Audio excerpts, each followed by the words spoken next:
शमंधिया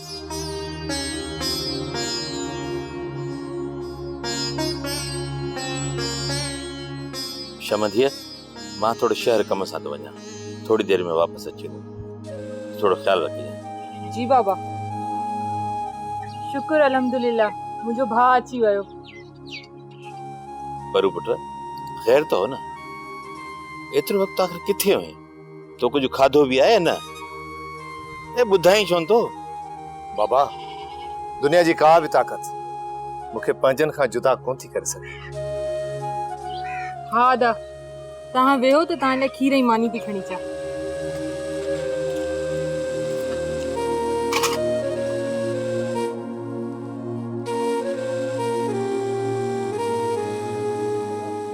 बाबा साईं अदा सुल्तान खां असां खां गलती थी वरिया में उन जे वाठन के उते बधे न अचो आ, उन्हन के खंबे खणी अचो आ, थडे ते पलांत कयूं। परू पुट पलांत पुराणा कोन थींदा आहिनि, तव्हां उन्हनि खे घणो सबक सेखारियो, वरी मौक़ो मिलियो न वरी वरिया में रही से कसर कढी वठंदासीं। ठीक है बाबा, ये भी सही है, मौक़ो मिले न दादा सुल्तान मां ये ही कंदासीं। गावड़ में इंसान गलत फैसला करे वठंदो आहे, तंहिं करे हमेशा सब्र खां कमु वठंदो पियो।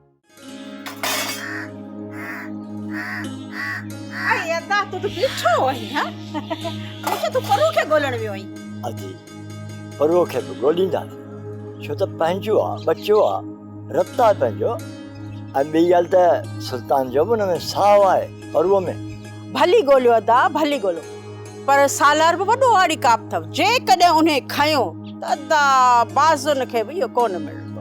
तूं छॾ परूअ जी प्रचार, भला इहो ॿुधाए त कपिड़ा धोई आई? हा दा हा धोई आई है परड़े अदा तोबा तोबा ओ साबुण ॾाढो है परड़े अदा मुझो तो सिर थे वियो मुइस थे या एडी थप तुझे कपड़न में आई कड़ा कड़ा तो भींजो बि कर न। मुंहिंजा कपिड़ा त मेरे ई कोन, ये कपिड़ा त सुल्तान जा हुआ। अच्छा दा भुल में हिकिड़ो वॻो तुंहिंजो बि हुयो। हा चङो चङो, हाणे कपिड़ा धोई आए न त महणा न ॾे, ये कपिड़ा रख, तुंहिंजी वॾी महिरबानी। वाड़े वाह दा हाणे महिरबानी करे पंहिंजी जिंद न छॾा, कुछ खर्चड़ी त ॾे मन। हा अकेलो सिर आया, अकेले सिर के बि खपे थो। अरे पैसा त मूं वटि कोन, बाक़ी गुंजीअ में अन्न दाना पिया आहिनि, उहे खणी वञी खपाए पंहिंजी पूरत कर। हा दा हा बस ये भई चङा 2 किलो खयो थी वञा।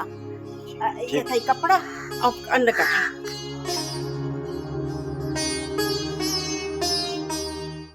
सोप सीरियल सिंध जाई तमाम एपिसोड्स ॾिसो हाणे HD क्वालिटीअ में।